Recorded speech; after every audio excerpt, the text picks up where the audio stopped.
जब छात्र इंसाफ मांग रहे थे तब सड़कों पर लाठियां चली और जब उनकी आवाज़ बनने विपक्ष के बड़े नेता प्रधानमंत्री आवास तक पहुंचे तो उन्हें भी हिरासत में ले लिया गया। राहुल गांधी, अखिलेश यादव, प्रियंका गांधी सभी पुलिस की कार्रवाई का सामना करते नजर आए। क्या लोकतंत्र में सवाल पूछना भी जुर्म बन गया है या ये कानून व्यवस्था बनाए रखने की कार्रवाई थी? आखिर क्यों मचा इतना बड़ा सियासी भूचाल? क्या अंग्रेजी शासन आ गया देश में? आइए जानते हैं पूरी कहानी। पीएम आवास तक पहुंचा छात्रों का गुस्सा, राहुल, प्रियंका और अखिलेश हिरासत में, आखिर क्यों मचा है सियासी भूचाल? नमस्कार दोस्तों, आप देख रहे हैं निष्पक्ष दस्तक और मैं हूं राजू यादव। दिल्ली की राजनीति में उस समय बड़ा घटनाक्रम देखने को मिला जब छात्रों के मुद्दे पर विपक्ष के कई बड़े नेता अचानक प्रधानमंत्री आवास की ओर कूच कर जाते हैं। कुछ ही मिनटों में पूरा इलाका पुलिस छावनी में तब्दील हो जाता है। राहुल गांधी, अखिलेश यादव, प्रियंका गांधी, मल्लिकार्जुन खड़गे और समाजवादी पार्टी के अध्यक्ष के साथ कई सांसद नेताओं को पुलिस हिरासत में ले ली थी। बताया गया कि नेताओं को अलग अलग थानों में ले जाया गया है। सवाल यह है कि क्या आखिर ऐसा क्या हुआ कि देश का विपक्ष एक मंच पर आ गया? क्या यह सिर्फ छात्रों के समर्थन का मुद्दा है या इसके पीछे बड़ी रणनीतिक राजनीति भी है? आइए पूरे घटनाक्रम को विस्तार से समझते हैं। जंतर मंतर से पीएम आवास तक नेताओं की कूच। विवाद की शुरुआत जंतर मंतर पर छात्रों के प्रदर्शन से होती है। प्रदर्शनकारी छात्र अपनी मांगों को लेकर शांतिपूर्ण विरोध कर रहे थे। इसी दौरान पुलिस की बर्बरतापूर्ण कार्रवाई होती है, जिसके बाद विपक्षी दलों के ने आरोप लगाया कि छात्रों पर बल प्रयोग किया गया। इस घटना के विरोध में कांग्रेस नेतृत्व ने प्रधानमंत्री आवास के निकट धरना देने का फैसला किया। राहुल गांधी, प्रियंका गांधी, कांग्रेस अध्यक्ष मल्लिकार्जुन खड़गे और कई वरिष्ठ नेता अचानक 7 लोक कल्याण मार्ग की ओर कूच कर जाते हैं। सड़क पर बैठकर विरोध प्रदर्शन शुरू कर दिया। कुछ ही देर में पुलिस ने प्रदर्शनकारियों को हटाने की कार्रवाई शुरू की और कई नेताओं को हिरासत में ले लिया गया। देखिए किस तरह से पुलिस राहुल गांधी के साथ बर्बरता कर रही है, उनको सड़क पर घसीट रही है।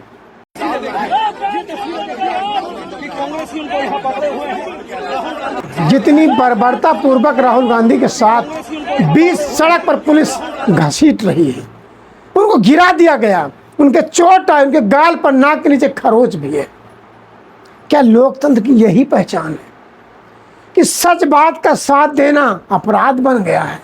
ऐसा तो शायद मुगल और अंग्रेजी शासन भी नहीं हुआ था।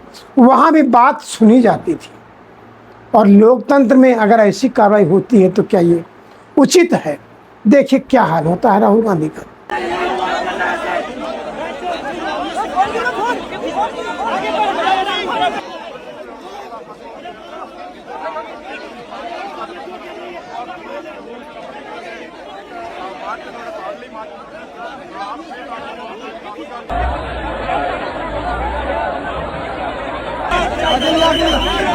चलो राहुल गांधी के मुंह से खून निकल रहा है, राहुल गांधी के नाक से खून निकल रहा है।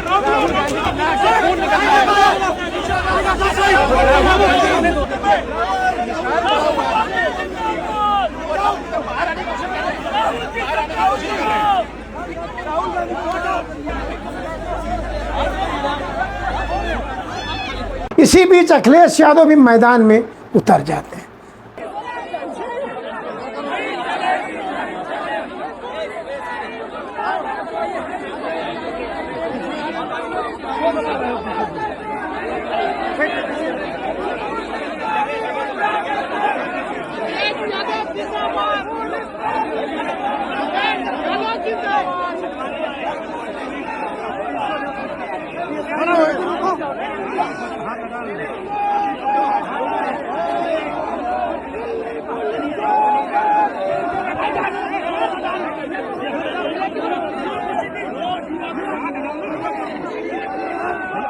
अखिलेश यादव छात्रों के समर्थन में सरकार पर निशाना साधा है।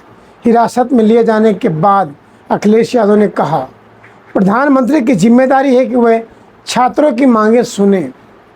आखिर उनकी मांगों को क्यों नहीं मानी जा रही, या फिर सरकार उनसे लोकतांत्रिक रूप से बात क्यों नहीं कर रही। उन्होंने आरोप लगाया कि युवाओं की आवाज़ दबाने की कोशिश की जा रही और लोकतांत्रिक तरीके से विरोध करने वालों को रोका जा रहा है। उनके साथ बर्बरतापूर्वक कार्रवाई की जा रही, लाठियों से पीटा जा रहा है, बेरहमी से मारा जा रहा है, महिलाओं बच्चियों को छोड़ा नहीं जा रहा।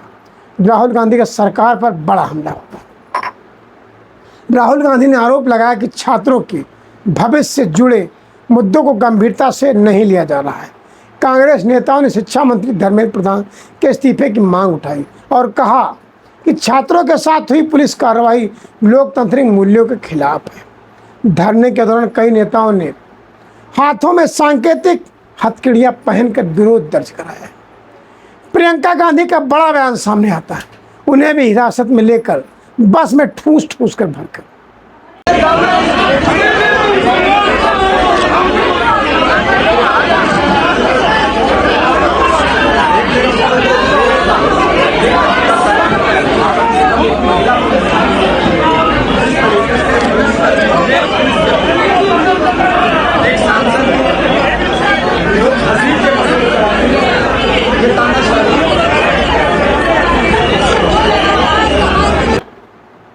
अलग अलग थानों में तीनों नेताओं को ले जाया जाता है।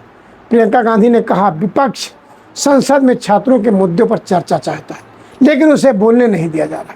उन्होंने कहा कि यदि छात्रों की आवाज़ को दबाया जाएगा तो विपक्ष सड़क से लेकर संसद तक संघर्ष जारी रखेगा। छात्रों की आवाज़ किसी भी कीमत पर दबने नहीं दिया जाएगा। छात्र देश के भविष्य और देश के भविष्य के साथ हम खिलवाड़ बर्दाश्त नहीं करेंगे। रिपोर्ट के अनुसार हिरासत में अब तक लिए गए नेताओं में राहुल गांधी, अखिलेश यादव, प्रियंका गांधी, मल्लिकार्जुन खड़गे, चरणजीत सिंह चन्नी, सुखजिंदर सिंह रंधावा, शशिकांत सेंथिल और अन्य विपक्षी नेता शामिल हैं। बताया गया कि कई नेताओं को अलग अलग थानों में ले जाया गया। इस पर सरकार क्या कहती है, उसका पक्ष भी जानना जरूरी है। घटनाक्रम के दौरान केंद्रीय मंत्री डॉक्टर जितेंद्र सिंह विपक्ष नेताओं से मिलने पहुंचे।